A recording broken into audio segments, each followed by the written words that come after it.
Welcome to this edition of the Million Dollar Mastermind podcast.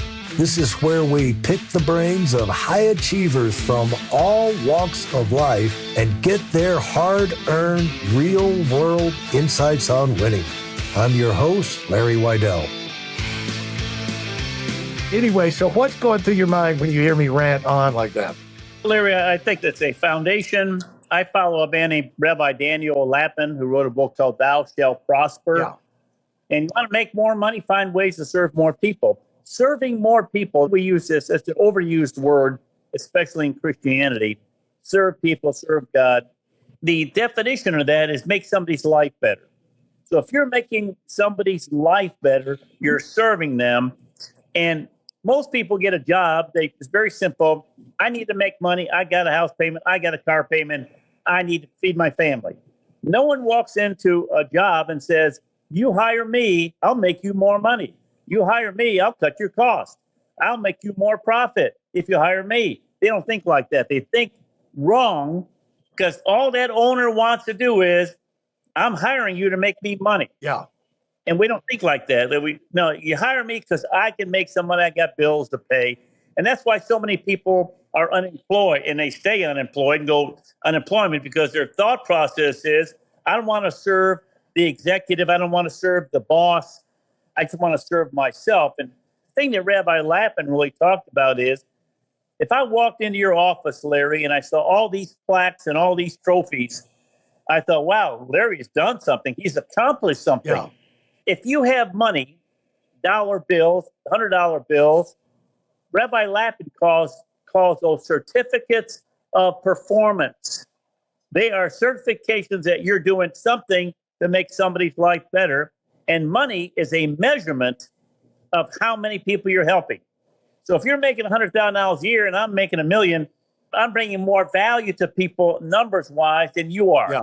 And most people get into a profession. They want to make the $250,000. They don't want to make any more than that because they're happy because it buys them the things they want. When you start talking about that word big, which is not heard anymore, people who want to think big are condemned. You got to first think about, how do I make $1 million a year? The answer is, I got to help 200 families a month in our business. Yeah. You help 200 families a month, and our compensation system says you'll be making about $1 million a year. Yeah. Not right away. So now I got to go out there and find a way to help 200 families a month, and my reward for doing it, to make sure I do it, is I'll make $1 million a year. One of my favorite quotes from Rabbi Lapin is, why do you think a good and loving God will not reward you financially for taking care of his children? Money is there as an incentive. It's a reward, but it's also accountability. The more money you make, you're helping more people. You want to get big, you want to make 2 million, 3 million, 10 million. You got to help out more family. Well, Bill, you can look at follow the money. I always you wonder, you want to analyze companies and follow the money. And it's like Michael Jordan.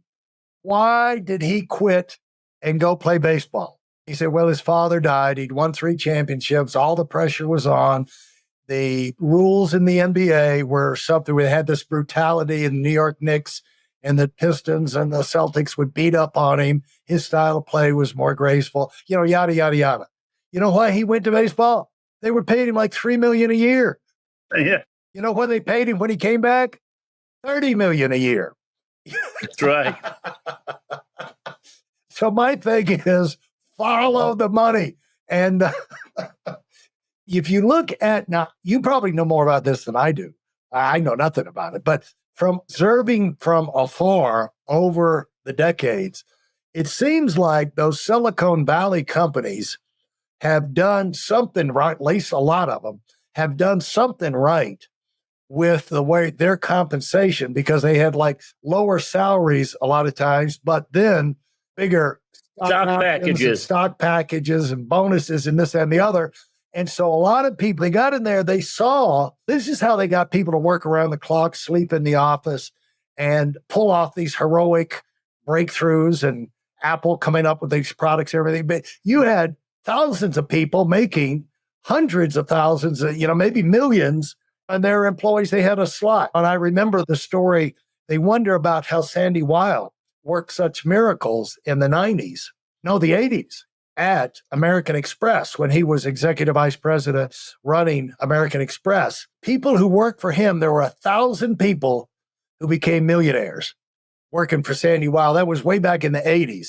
Now, in the 80s, there was one person in pro sports or pro baseball, Nolan Ryan, making $1 million a year. So $1 million was a lot of money back in the 80s. Somehow he had designed the compensation at American Express where of their traders and the people who worked in their executives, 1,000 people made $1 million. And so as a result, American Express became this incredibly successful company. And so if you look at the growth of a lot of the companies in the past, go look at their compensation. And if you're looking for a place to go to work, go look at the compensation. How do they compensate people? How have people done that have worked here? What's their advancement program? What's their mentorship program? And because what's happened to people in the past is there's a good chance it's going to happen to me. So you can save yourself a lot of grief just by looking around and positioning yourself. It'd be great for you to have your own business and then open an office and then franchise it. And then you have 1,000 locations around the country. But maybe there's a few steps, a few jobs that you have to take before that happens. You can develop some skills and contacts.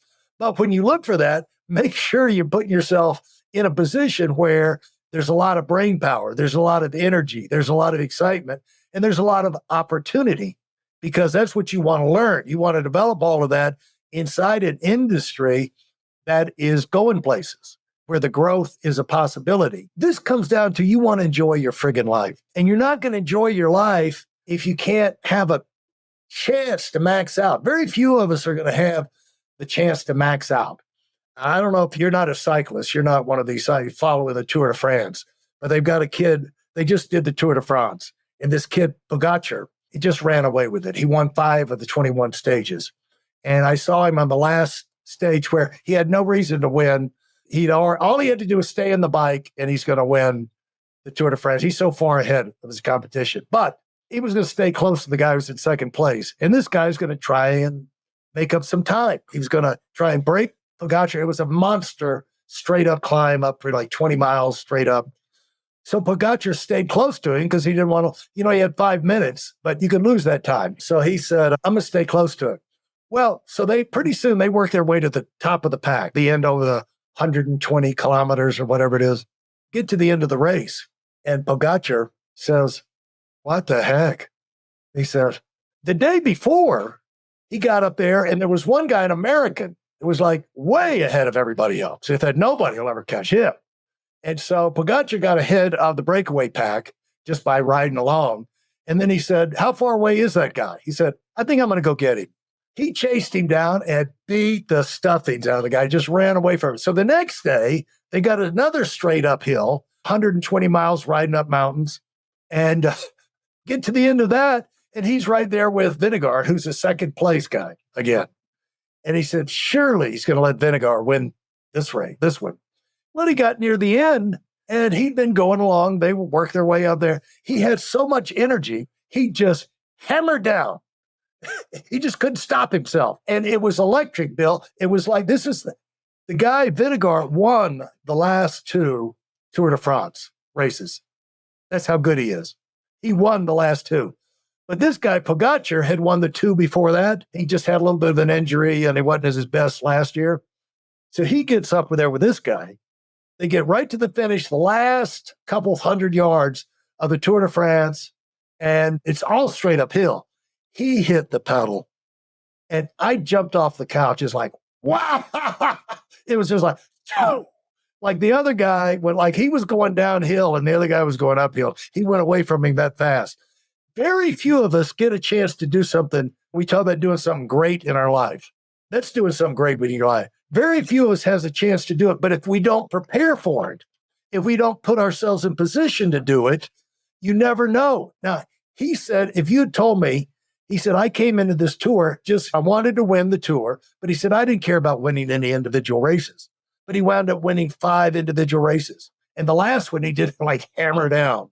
And so the thing is, you and I have experienced those in our career, those brief spurts of just insane growth and exhilarating success, but they don't come that often.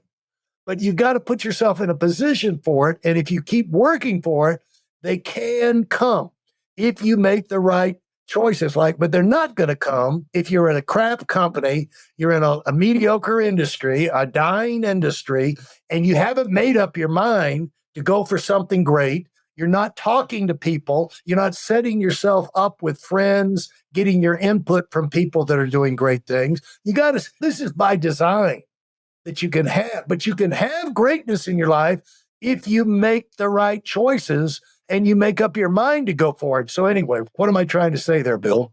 Well, I love what you said. You can have greatness in your life if you make the right choices. And most people make the mistake of choosing to do something that they would like. I think I'd like to be an airline pilot. I think I'd like to be a this. I think I'd like to be a that. And they find out very quickly that airline pilots don't like it all the time. 40% of all doctors don't want to be doctors anymore. 40% of all lawyers, by the time they reach 40, you don't want to be in law anymore because they don't like it like they thought they'd like it, this fantasy of life. Right. Again, most people, they want a career, they want a profession, and they just want to be happy. They go through it, but they end up going in there saying, I don't know, I don't like what I'm doing. I don't like my boss. I don't like this. I don't like that. And mostly they don't like what they're being paid.